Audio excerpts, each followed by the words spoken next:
Welcome guys, gals and non-binary pals to this week's episode of Buffy Boys, your weekly review of Buffy the Vampire Slayer from a queer, literary and feminist perspective. My name is Joel and one of your hosts, with me as always is your other salty host, Brian. Hi. Welcome Brian. It is sunny out and we are sitting in full view of the street, exposing our Shame. Podcast-lific shame. Yeah. Horrific? Maybe horrific. Why am I salty? You are pretty being sweet, yeah. That's true. It's a lot of shame. Okay, I'm going to do the Buffy summary. Please, so we're here to talk about Season 7, Episode 6 of Buffy the Vampire Slayer, Him. Yep, so this episode first aired on November the 5th, 2002, and it was directed by Michael Gershman, who last directed Seeing Red and was written by Drew Z. Greenberg, who last wrote Entropy. And here's a Buffy summary. First, Dawn falls for a quarterback, and then Buffy, Willow, and Anya. Spike and Xander remove and destroy his magic jacket before Buffy can assassinate Principal Wood. Dawn can kill herself for love, or Willow can turn him into a girl. Anya robs a bank. This really just showed the importance of like making sure that what you've written is clear. First, Dawn falls for a quarterback, and then Buffy, Willow, and Anya. Are we talking incest? Are we talking bisexuality? Are we talking, demon loving? Because it very much makes it sound like she's just fallen in love with Buffy, Willow, and Anya. Will you say that there is importance here for the Oxford comma? There is, in the sense that there's no Oxford comma before then Buffy, Willow, and Anya. There's no the Oxford comma is important. It reads like someone trying to relate a dream they had. It's like, no, it makes sense. And then Buffy, Willow, and Anya, and then Anya was in a bank, and then Dawn lay down the railroad tracks. Yeah. I feel like there was conversation last week in my in my like family WhatsApp groups, and Mom texted us all to say it was better friend Colleen and her friend Colleen's son Carl, and she wrote saying just let you know, just texting, Colleen and Carl getting engaged. And this is confusing because Colleen and Carl are mother and son. Mm-hmm. And was like, well, this is where it's very important to use commas to denote I'm just texting to let you know. But I think Colleen, to let you know that I'm texting Colleen, Carl is getting engaged. I think she did double down, and her subsequent texts are even more confused. It's so funny because my mother's of that generation where she can't acknowledge that what she's written on the internet or through communication methods are not clear. So when you ask her what she means, she'll just say the same thing again. Yeah. She won't rephrase it. She'll just double down.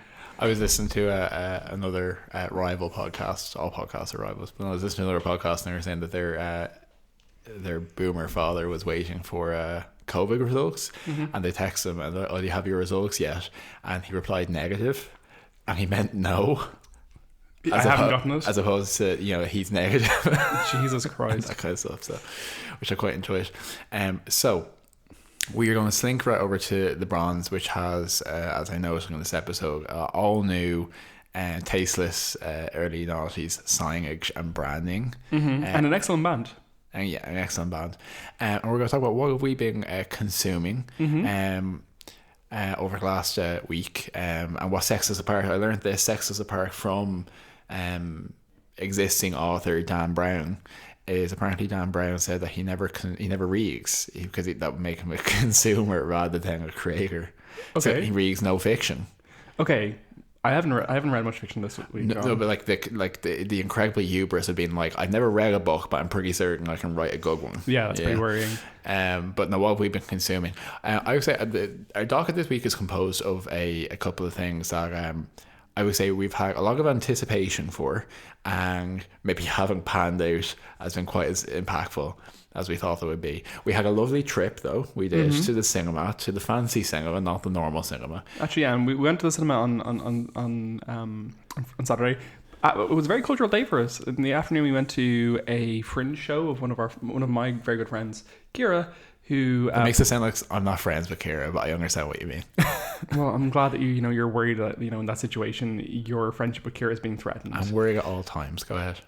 So she put on a play in the Fringe, which was basically about a it wasn't even play, it was more of a site specific kind of audio experience.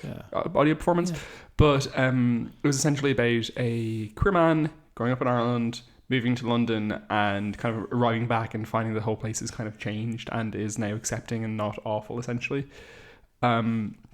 This wasn't the part of the day that was disappointing, by the way. We went to see a film as well. Yeah, exactly. But it was all through Irish, which is really cool, because obviously quite a complicated relationship between a like minoritized language and a minority group. So it was pretty cool. So like, you know, we were already primed for cultural experiences, having gone to that, and then can I add to that a little bit just about that audio through Irish site specific gay experience we had. You being an Irish speaker, as you should be, going into that situation. I wouldn't say should be, but yeah, I know, I'm just provoking you. But you went in and you listened and you experienced and you followed the audio instructions. A lot of audio cues from going to room, and me very much not being an Irish speaker. And this, again, we could talk volumes of the fact that people who learned Irish in this country but don't speak it have this like weird like post-traumatic like reaction to it. So do I, so don't worry. Yeah, in different ways though, because even though I knew the people there spoke English and would be happy to speak English to me, at various points when they were speaking to me, I just stopped talking. I was like, because that's what I usually do around Irish, is just gum up. So there was a couple of moments of mental break I had. One was there was like the sound of a ding, like a sound of a triangle to indicate you move from room to room, and the concierge or the guy showing us around or whatever was like, when you hear the triangle, when you hear the sound of a triangle, move on. And I immediately forgot that a triangle was an instrument. And I was like, what does a triangle sound like? Like, how is that shaped to sound different to a square? I do think that a triangle sounds like a triangle. True. And then but I thought it was interesting because you were able to listen to it going through. And, well, no, I think more importantly, there was a part where you... I was going to get that. There's a narrative. I'm getting to. Okay, I'm moving through the rooms. But I had a script in English that I had to follow along with. So it was very interesting how we had. I thought it was interesting how we went through the same space but very different experiences. Because he was like, close your eyes and feel the beat in the music. I was like, oh, I'm sorry, I can't have to read the words in English. Oh, that's true. But at the end, he said close your eye. There was one point where he's like, close your eyes and let yourself. Blah, blah, blah. I was like, okay, I'll do it for a second, because that's not my jam. Like taking instructions in those situations. But as I was doing that, Joel decided that it would be a great time to walk behind me and touch me in the back of the neck, and walked away without me being able to see who it was. And I was like, 98% chance that was Joel. There's a possibility it was someone else, because we have to go through separately. It was one of the things as well, and I was passing by you. And then the last thing I'll mention is at the end, I came up the stairs with my English script clutched in hand, my guiding light, as if I was going to walk out and no one in the country is going to speak English anymore. That's what I felt.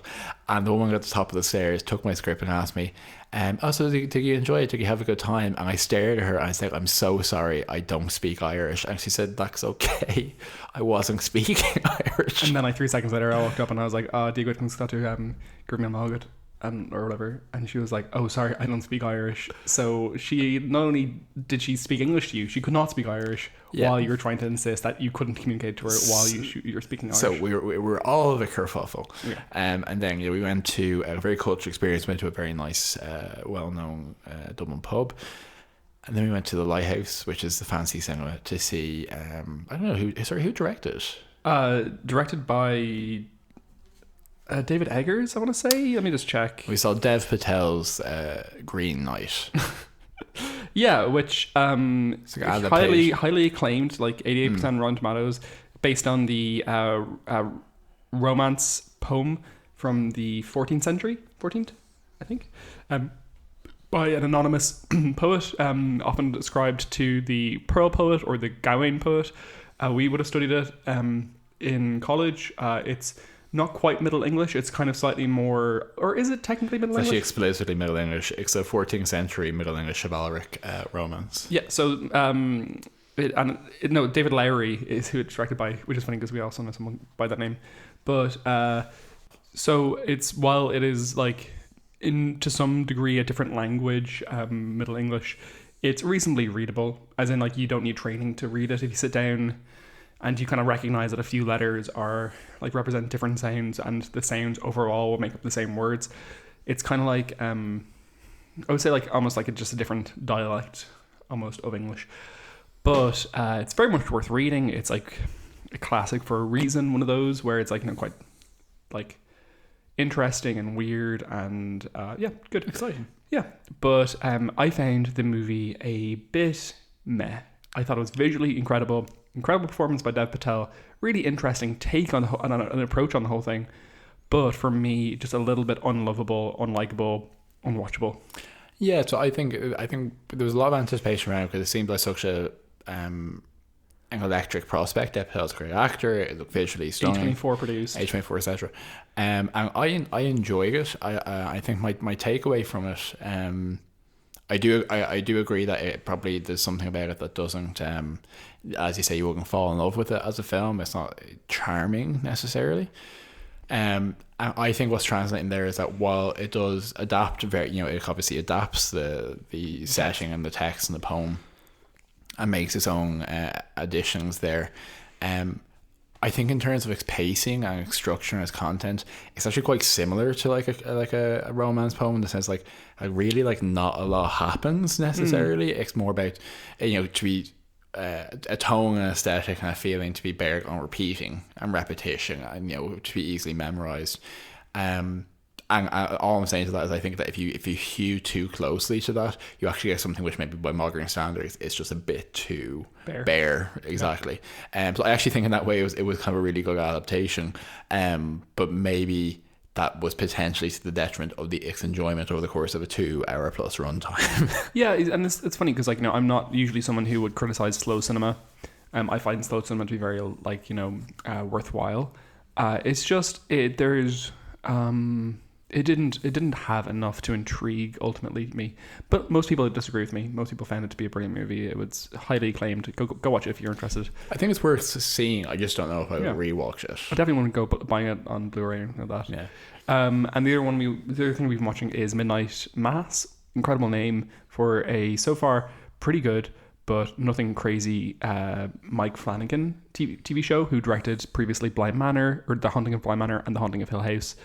And Dr. Sleep, which was the Ewan McGregor headed sequel to The Shining. And bizarrely, there is apparently such a thing as the Shining franchise because there's been multiple adaptations and stuff.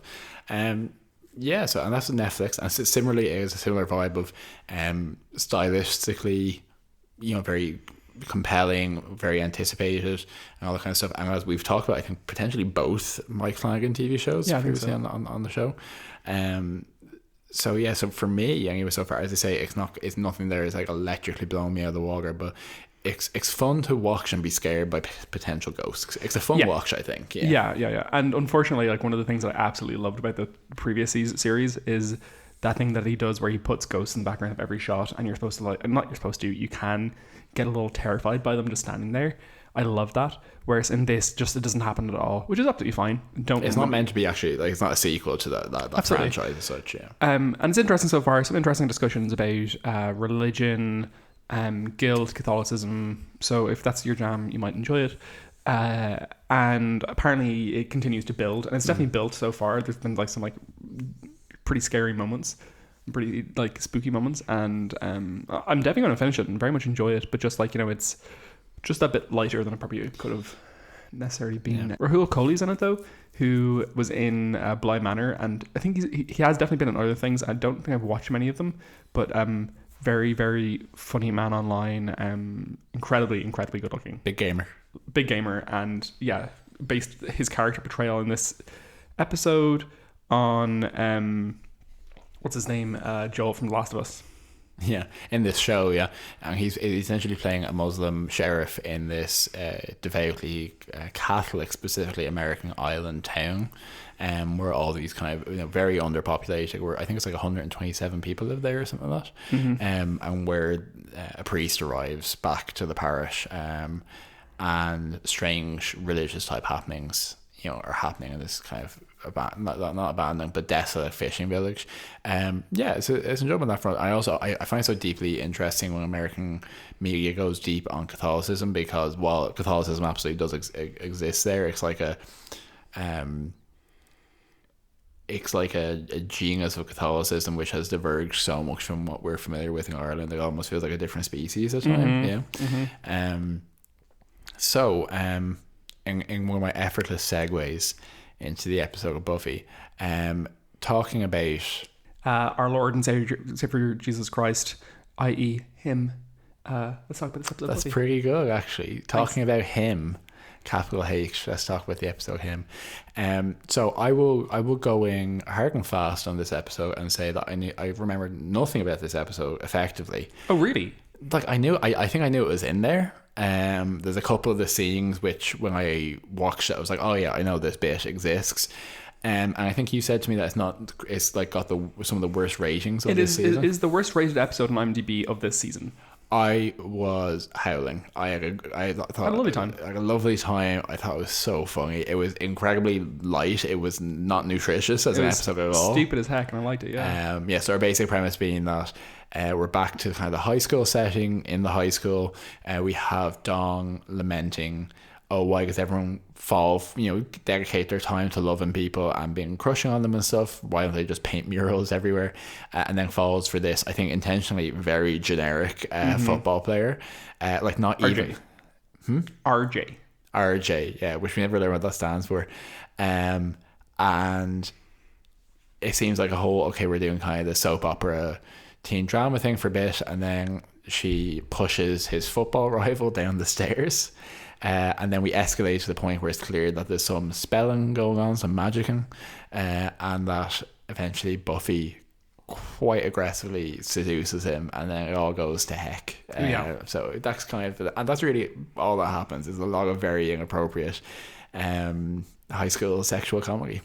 Yeah, and it's an appropriate point to include this in the sense that both Selfless and Conversations with Dead People, which is the next episode, which I nearly called Conversations with Friends again, they're both very light episodes. They were both very dark episodes, and this is a very nice, light, fluffy episode. I was surprised to see that it wasn't written by Jane Espenson. I would have been in no way shocked if it was her writing it. But yeah, so it's a funny one.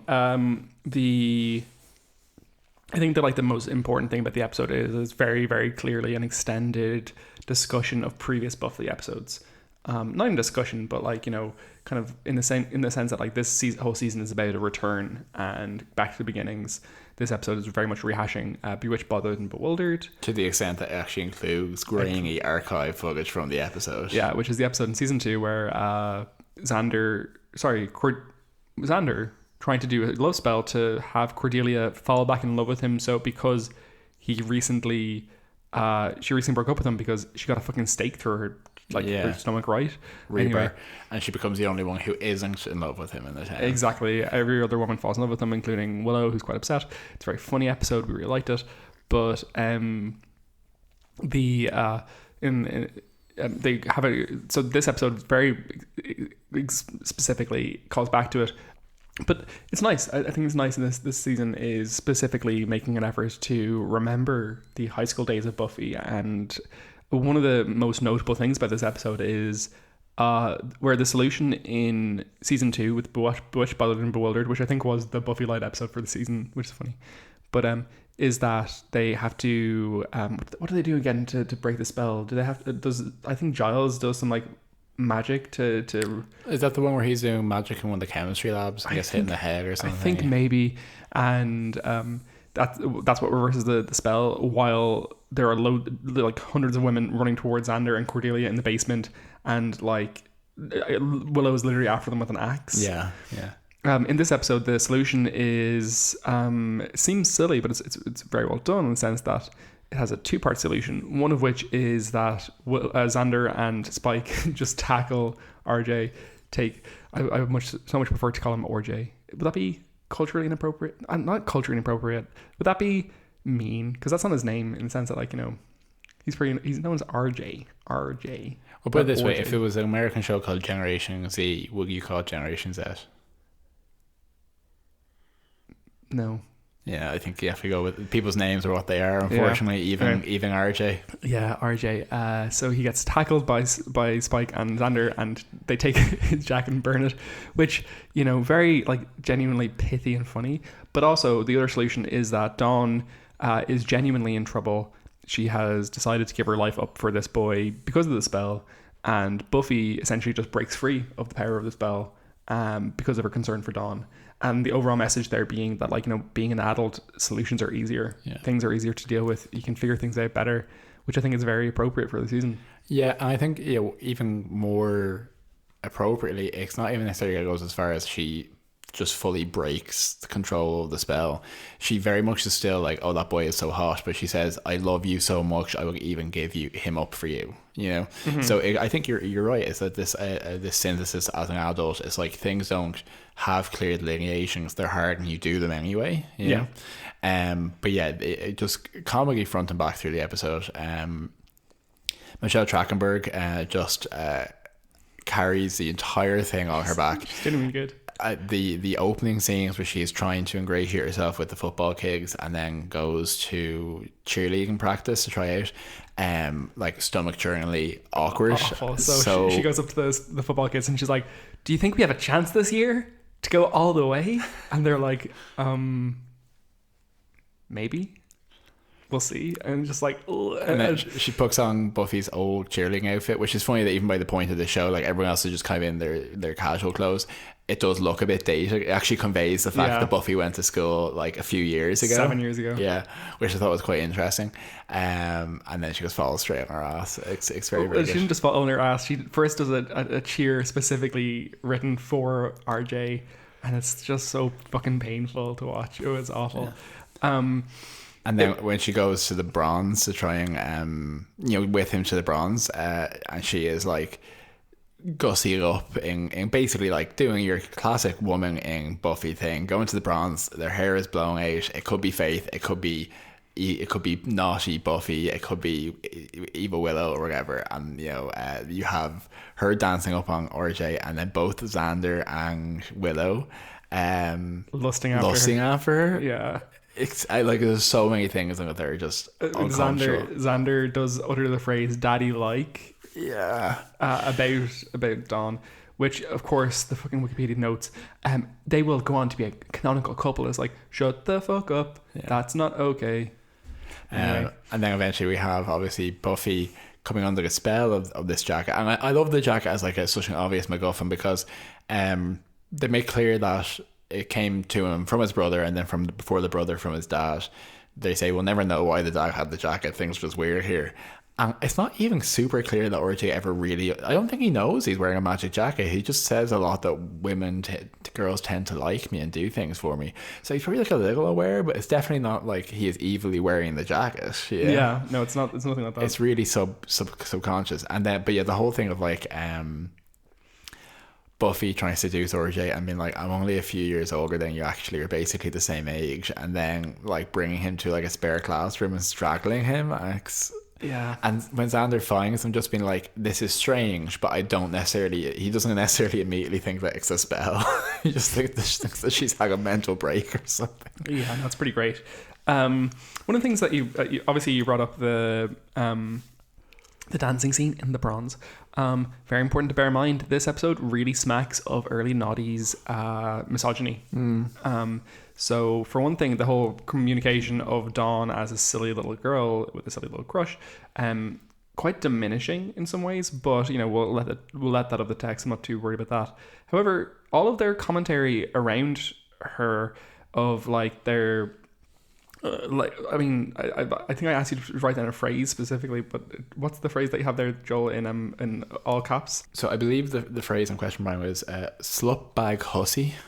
Yeah. So they like, is that Willow who called her that, or do you remember who it was who called her that?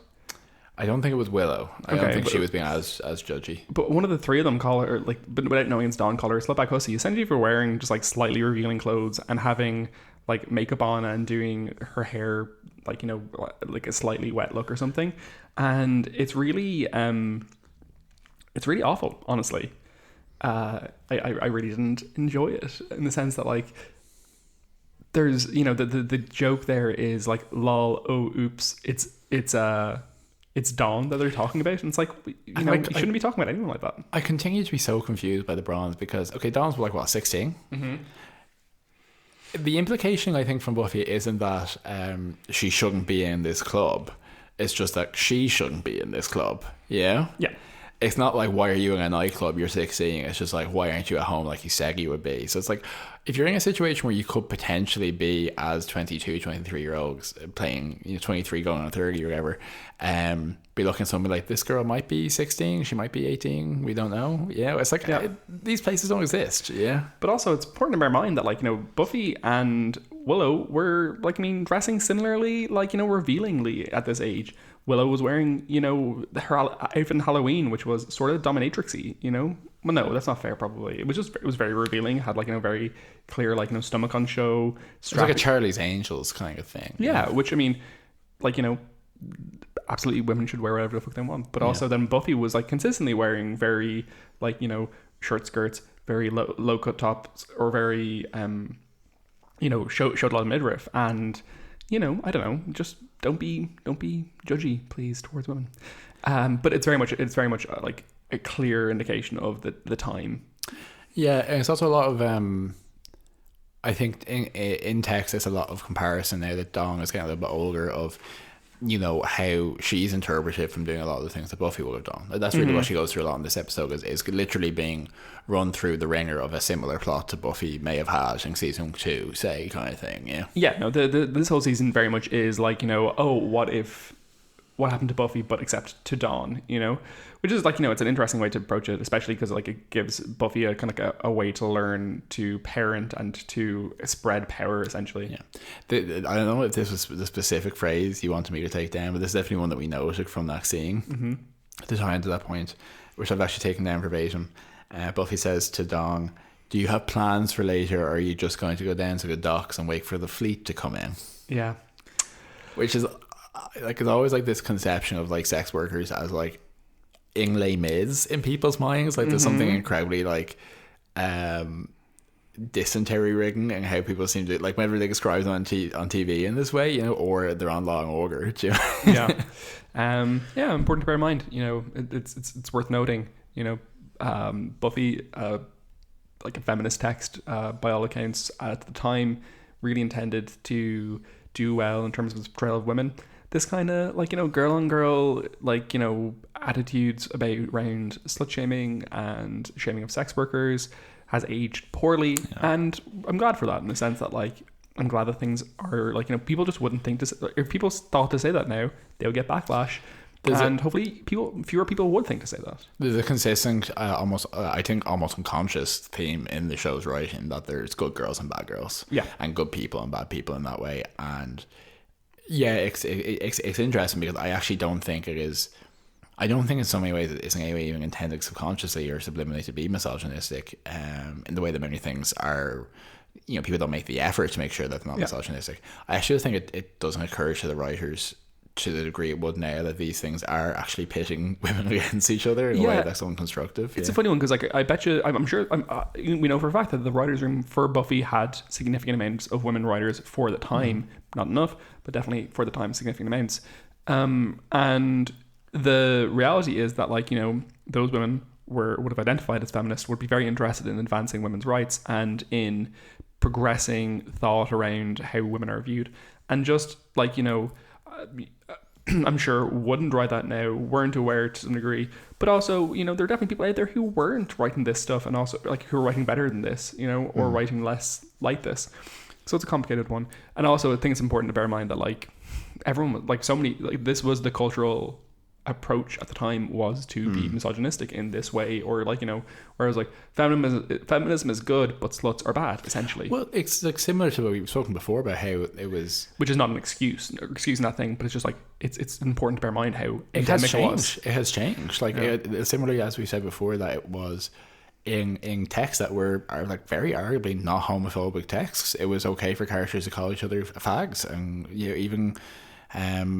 even characters that weren't necessarily the villain, and you hear that in a 12A film in the cinema or whatever, and be like, oh, whatever, which is good that we live in the future, I think. It for sure is.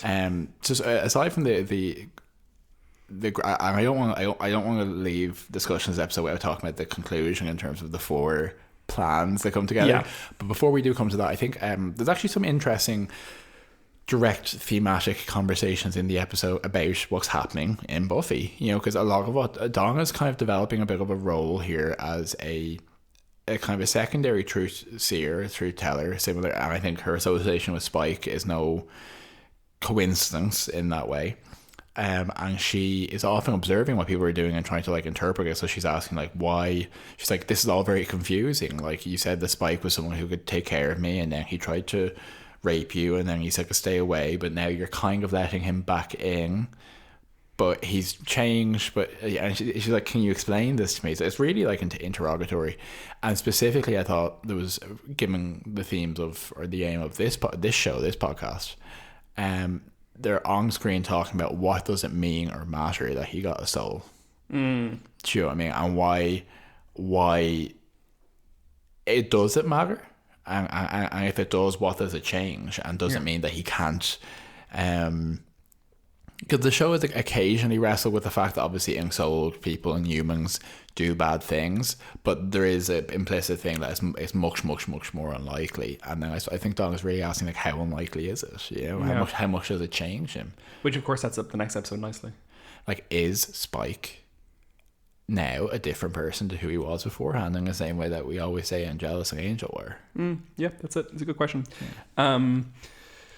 I think as well, Mark Field notes that he draws a parallel between RJ, who has this magical, like, you know, has come into this magical attraction, but started off as a poet, and then has lost this, you know, draw by the end of the episode, and Spike, who obviously started off like, you know, like a useless poet, and ended up like having this attraction, especially to the viewers of the show, which kind of like is now being neutered to some degree by his and has been like, his shine has been lost by the new kind of context of everything. So that's an interesting parallel. Anyway, should we move into the dusting, Joe? Yeah, just very briefly before we slide into that dusting, just about the conclusion of the episode. Sorry, yeah, of course.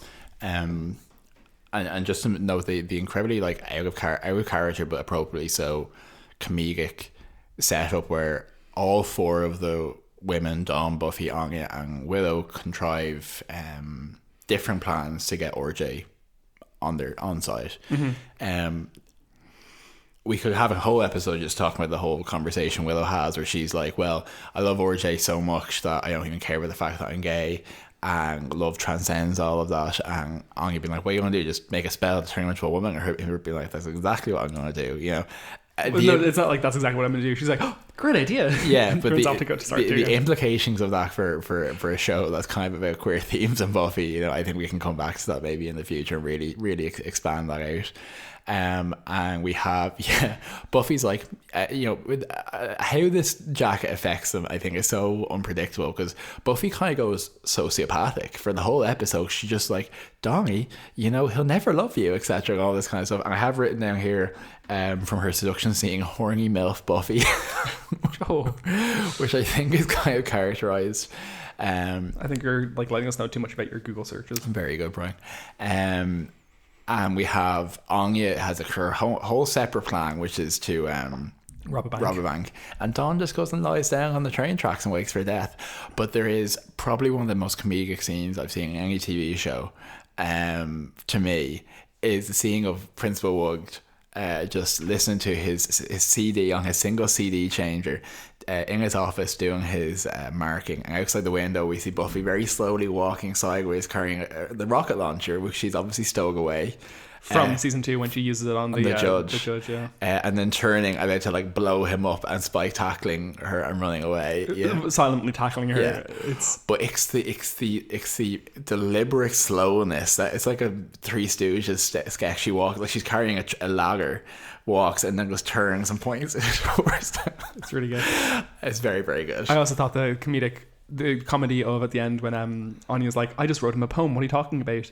And the TV's on in the background and it says, like, you know, the robber of the bank in Sunnydale Bank Society is still at large, and she just like slowly turns off the TV, or quietly turns off the TV. The actual framing of the scene where they're all doing these plots is really funny. It's like done as a 70s kind of sitcom thing where they split the scene into 4 views, and you know, I'm not even sure. I think that is a Charlie's Angels, maybe it's Starsky and Hutch reference in the way that they do that, but it's very funny. Okay, the dusting. Can I give you some Buffy Bits, Joe? Please. Okay, so my notes are still in my left hand, which means that they're kind of a little bit unreadable, so I apologize. Your hand is returning to prominence, though. I can now use my right hand again, which is really exciting.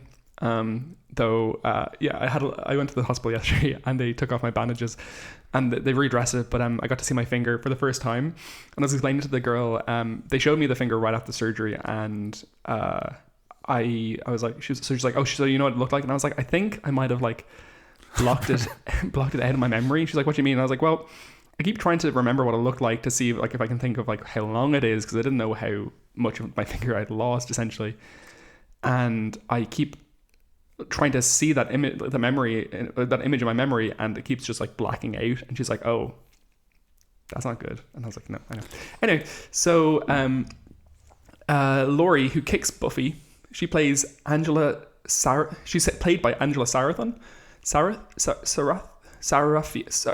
here's the problem with the handwriting. Sarafian, who I believe is an Armenian-American actress, who also played Clementine Pennyfeather in Westworld, who was the character who was a sex worker who kind of became kind of zombied somehow in the first and second seasons of Westworld. She got woken up by Maeve, and she kind of leads the rebellion a little bit. She's an incredibly meek sex worker in the brothel initially, and then becomes, I think, so re-traumatized by the experience, she becomes one of the leading like resistance members. 100%. It's very good, very, very good performance. Yeah. Cheryl, who is the girl with the broken leg of the cheerleader who Dawn wants to replace, is played by Ricky Lindholm, who we adore. She's in Garfunkel and Oates, which is a comedy show which ran for, I think, only 1 season, maybe 2. Yeah. But it's a comedy musical show, or a show like structured around comedy bits that were songs, essentially. It's like Flag of the Conchords, but with women and better anyway, but also therefore very good. Like, yeah, that's what I mean. But the only I think TV show that's comparable in tone and structure might be Flight of the Conchords. Yeah, do you know what I mean? Not a million miles away from Crazy Ex-Girlfriend, but precursor to Crazy Ex-Girlfriend, and really good. If you haven't watched Garfunkel Notes, go treat yourself to it. It's so good. It got cancelled, unfortunately.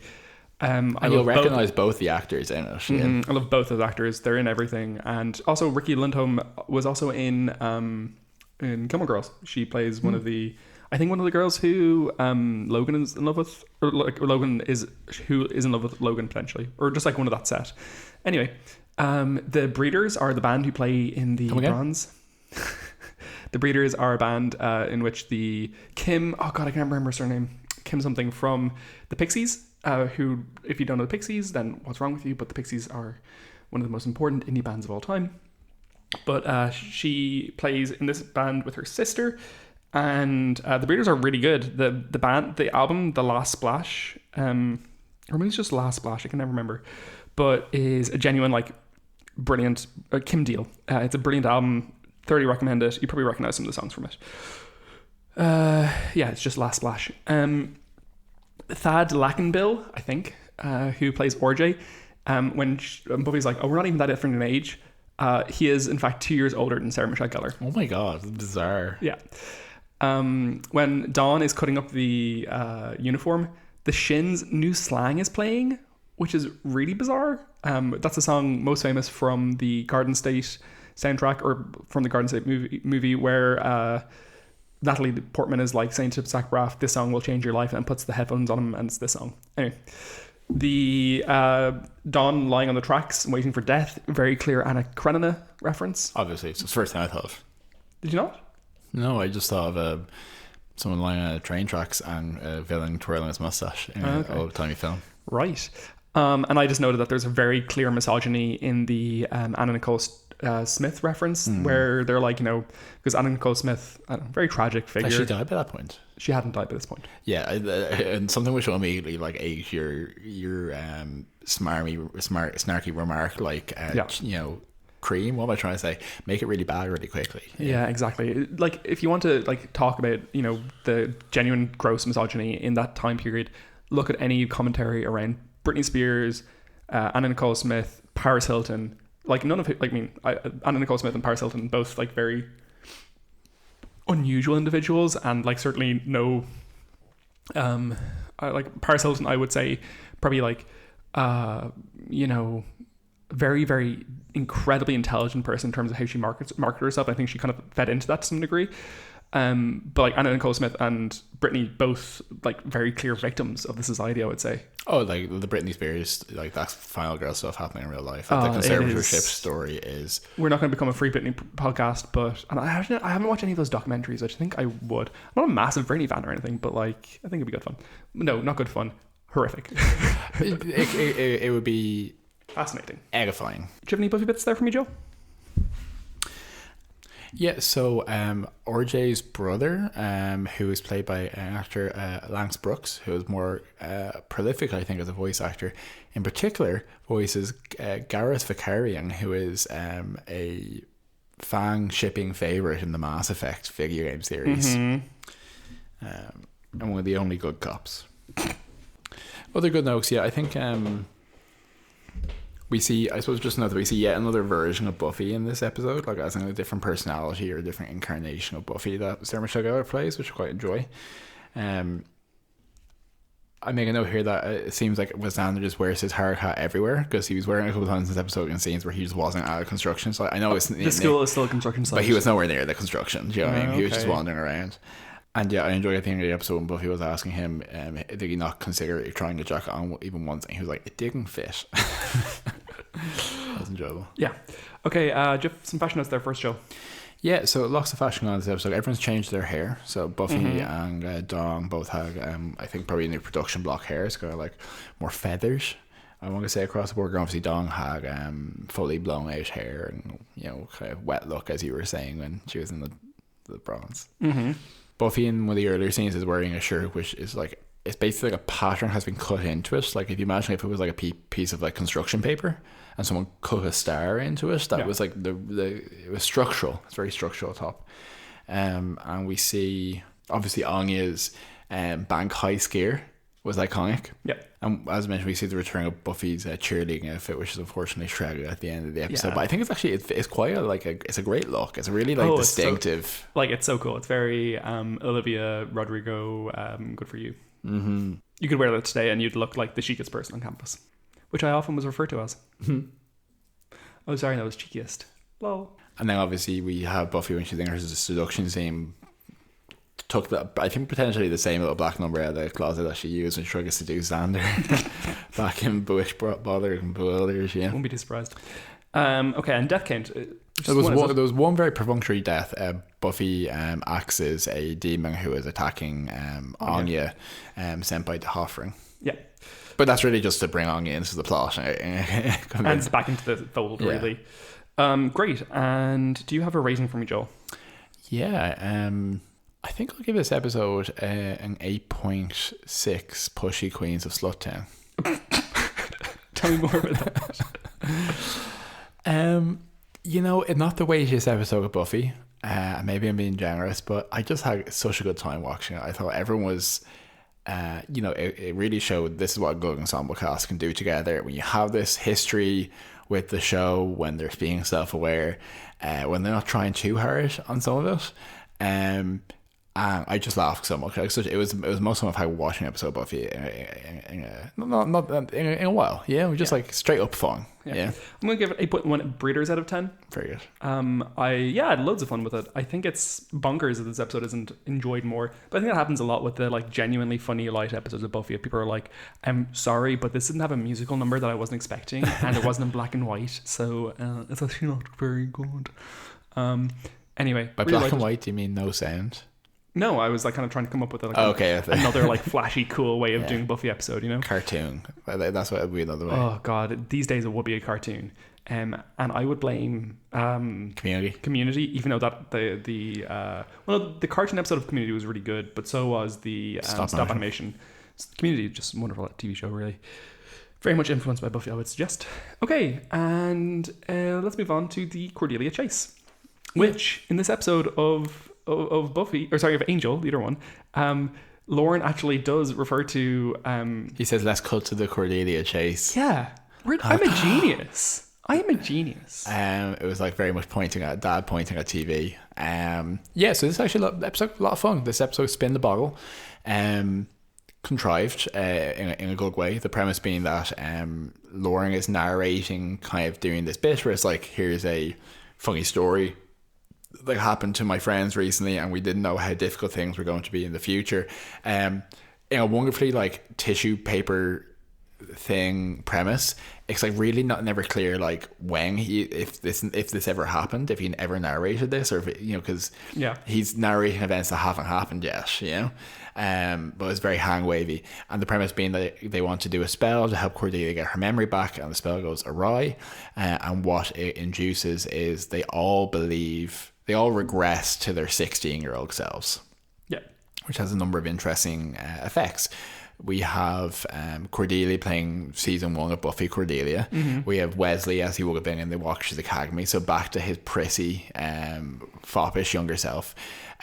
We have Gunn playing just another offensive stereotype of a black character, really. Like he's given no... there's actually no difference. There's no difference whatsoever in his character here compared to like his earliest episodes. We have Freg being kind of a... Interestingly, she was quite like conspiratorial. Yeah, she was kind of like a 9/11 truther kind of like version of Fred. Act 16, a Texas girl looking for weed.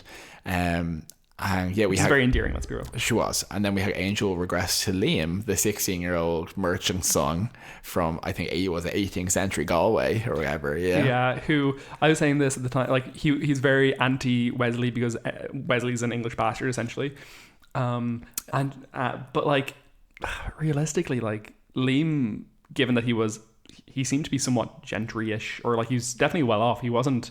He's living in Galway. He wasn't. He was clearly not impoverished. The likelihood he's probably English or Protestant, English extraction, himself, like so unlikely to be negative towards the English. I find that kind of confusing, and also he doesn't regress to his Irish accent. No, the arguments we made that is like, where do accents come from? That is Angel's accent. Yeah, that's how he speaks now. It's not a deliberate thing. Well, accents are based on experience.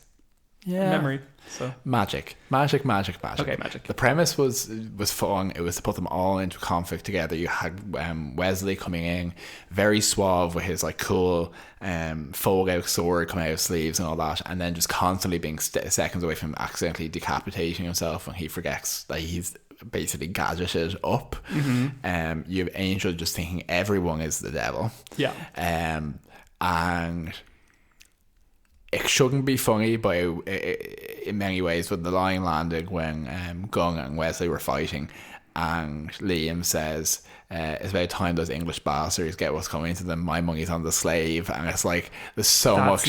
It's not okay. There's so much to unpack there, but like it was so unexpected. It was well delivered. The episode is just full of clearly corpsing actors, which I deeply loved. You pointed out a point where Fred is like says to Angel, she's like, do you know where we can get some weed?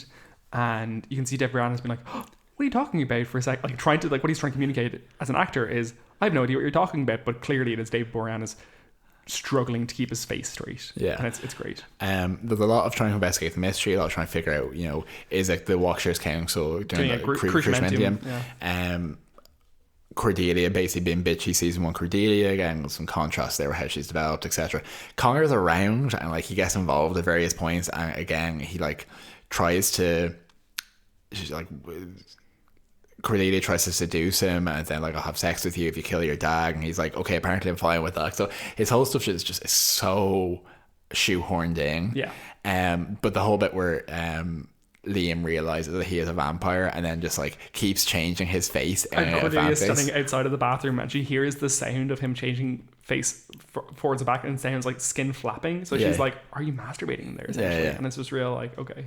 And then so the whole thing, it was just like it was a mess, but like such fun. Yeah. And just a lot of fighting between people, and a lot of just like I think both these episodes were actually quite similar in terms of their comedic tone. Yeah. In terms of just like a really like a reason that doesn't need to be explained that much, for putting the characters in very uncharacteristic dynamics, and then seeing how it works out.